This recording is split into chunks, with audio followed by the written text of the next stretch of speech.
What's up, my hunting brothers and sisters? Today we're going to talk about putting down an epoxy floor in your enclosed cargo trailer. Why not make this thing look pretty nice and be functional at the same time when you're going to multi-use this for hauling cargo and possibly camping and doing hunting trips out of like I am? Stay tuned.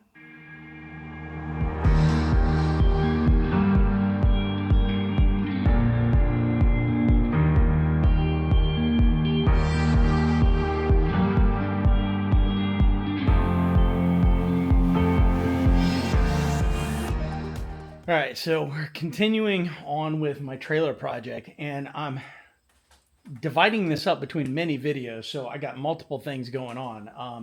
I'm working on the insulation right now. I'm getting ready to start the wiring. Another thing that I decided to do is while I've got the wall panels, which are back over here, off the inside of my trailer over here, I thought, let's do the floor. And I really want to do an epoxy floor like you see in garages, stuff like that. I've seen a lot of others do it. And so what I basically have done is in the boards you can see right here, these are all the boards off of the ramp door. That's the bottom hinge, and then these two go on the ramp door. And we'll go over here and I'll explain a little bit. So I've got to insulate this back door, and I thought, you know what? I got to take those off. So let's just throw them on sawhorses and stuff, and let's epoxy them right now. So that's done. Yesterday I stripped all of the wall panels off and cleaned everything up. I still have to seal along the edges and stuff, but I thought, you know, this would be a good time. Go ahead and do the epoxy floor right now while the wall panels are out. You don't have to worry about taping anything and all that. So that's kind of my plan. Obviously I can't walk on the ramp. When you take the weight of the plywood off the ramp, it wants to fold up because of spring tension, so I just took some totes, the storage stuff, and put them on there, and so that's holding it down. So that's my plan. Now, one of the things that I've seen a lot of people complain about when they do the epoxy on the wood is this wood soaks it all up. So I am first going to prime all this wood so the epoxy doesn't soak in so tight. I'm going to use a Kilts primer, really good quality primer, and that should not have any effect on the epoxy, and then less of that epoxy will soak down in the wood. I think I'm going to result in a better, thicker epoxy finish.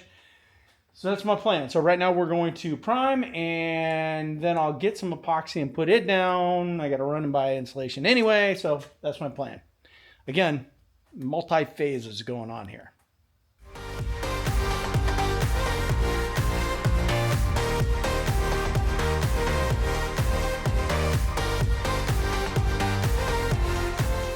That was pretty quick and easy and painless. Literally took me half an hour, I think, to do all this. It was some Kilts primer that I actually had. So really, it's no big deal. I mean, obviously if you gotta go buy it, it costs you money, but you know, you can see, here you go, inside here. The floor is all completely primed out. So next stop is to let this dry for a couple hours and go pick up some epoxy along with all my insulation, some miscellaneous other stuff, and we're gonna get some epoxy on this yet today. All right, so a quick trip to Home Depot. I've got a whole bunch of insulation stacked up in my truck for the other part of the project, but we are focusing on the floors. And what I picked up, because I've seen others use it, is this Rust-Oleum garage floor coating kit, and it's epoxy shield. It's for a one-car garage, which is like 250 square feet or something like that. I don't remember exactly. 200 to 250 square feet is what it says right here. I've got a 6x12 trailer, so it's more than enough, probably double enough. So I got the gray color. It comes with a bunch of the chips to throw in there. I bought another bag, which probably won't need, but I bought them just in case. And I did get some of this anti-skid additive that you can throw in here. It says that it's barefoot friendly because I do plan on obviously camping in this thing when I go on hunting trips, and there's times where you're barefoot. So, but I want something that cleans up easily and all that stuff. Looking at this, it comes in a part A and a part B, and you mix these up for several minutes. And then you're going to roll part B into part A, and there's a seal that breaks here. It all goes in here, and then you mix it.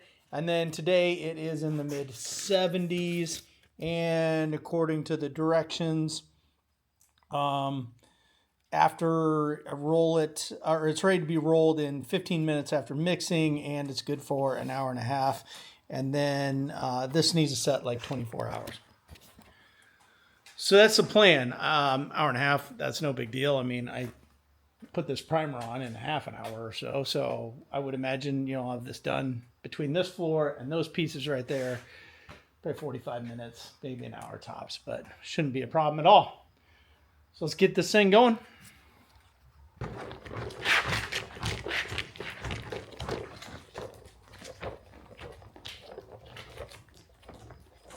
And there goes nothing.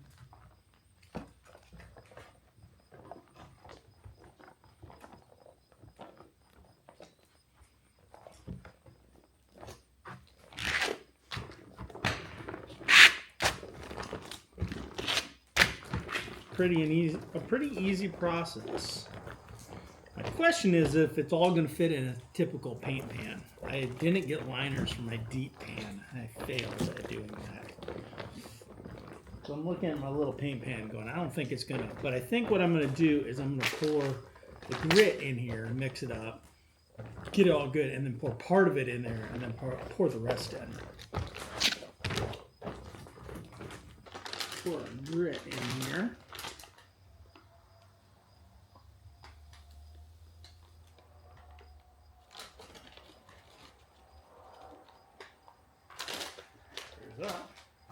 Take a stir stick and mix this grit in really, really well.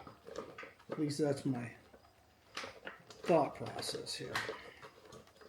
So it's been 15 minutes. I'm going to put some of this, or maybe all of it, in the pan. We're going to say here.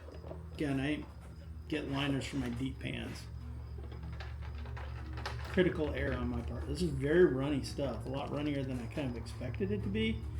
And we're going to call it quits right about there. I would say that's probably half, I would say, of the material. You can see the grit in there. That works. I'm going to set this down here on this.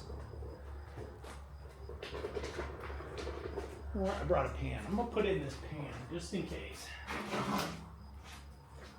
Brought a pan. Put it in there just in case it tips over. All right. Let's get to rolling this stuff on.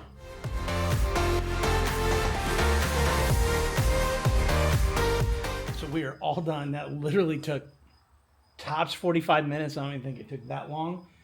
Stuff's got to cure for 24 hours.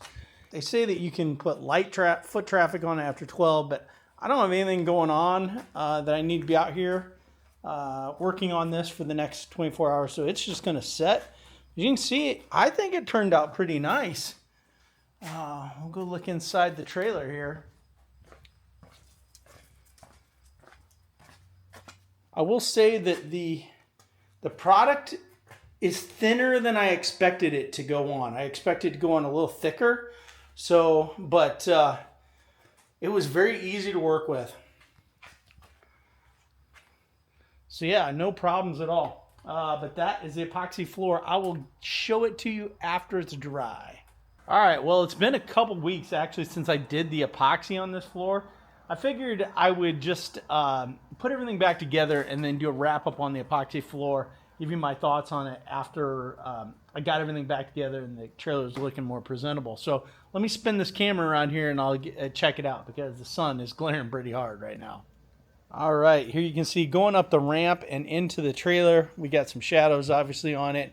But this is that epoxy flooring. I've already screwed down my E-track for my four-wheeler that I use in here. You can see all the walls are back up and everything. My electrical's in here. But yeah, this epoxy floor, I think it turned out really nice. Hopefully this comes out pretty decent on video. It's a little dirty. I need to actually clean it up because I was in here doing stuff. But yeah, it turned out really good. If I was going to do anything again differently, I would not do the little sandy stuff that I put in there. I really don't think you need it on the USB because the USB has enough built-in texture. Maybe on a garage floor, yes, but not on this. So that was 17, 18 bucks I could have saved. But all in all, I like it. I like the color. I like the chips. I did not use the extra bag of chips at all. So I took those back, got my $18, $19 back on that. I think for this project, the chips were enough. Now, if I was going to do an entire garage floor, probably the extra bag of chips would be good. I will say, I don't think I ever noted this, but when I did this, I used about half of the epoxy resin was all, or the epoxy on this that was in the project. So it definitely would do a garage floor. And I think I watched a lot of other videos where people said use the whole thing and they were like scared in the trailer not getting through. I think the reason was because I primed it first. So if you prime it first, it's not going to soak it all down in, but it's going to sit more on the top. So I don't know one way's better or worse than the other. It was pretty easy to apply because I had primered it. There's no negative in doing it that I can see outside of you waste half of the bag, and so maybe you got another project, just time them out at the same time. But yeah, I'm very impressed with it. I think it's going to be pretty easy to clean up. When you do sprinkle the chips on it, I would say 10% of them don't stick, so be prepared. You're going to sweep those off, just kind of the way it goes. But yeah, overall, I'm happy. For $100 roughly epoxy floor, I don't think I could go wrong. My last enclosed trailer, I did more of like a Herculiner roll-on thing. Worked. It was a bear to clean. It wasn't friendly to bare feet and all that stuff. Never had any issues with it, but it was a bear to clean. I think this will be much better. And so I'm really looking forward to it. I think it's great. So yeah, there's that. That's my wrap on it. If I was going to do it again, I'd do it again. There you go. Nothing I'd really change. So there you go. All right, so make sure that's a wrap on this, on the floor video. Make sure you check out all my other videos on this trailer build. Appreciate your views. As always, God bless, and it's a new day in the outdoors.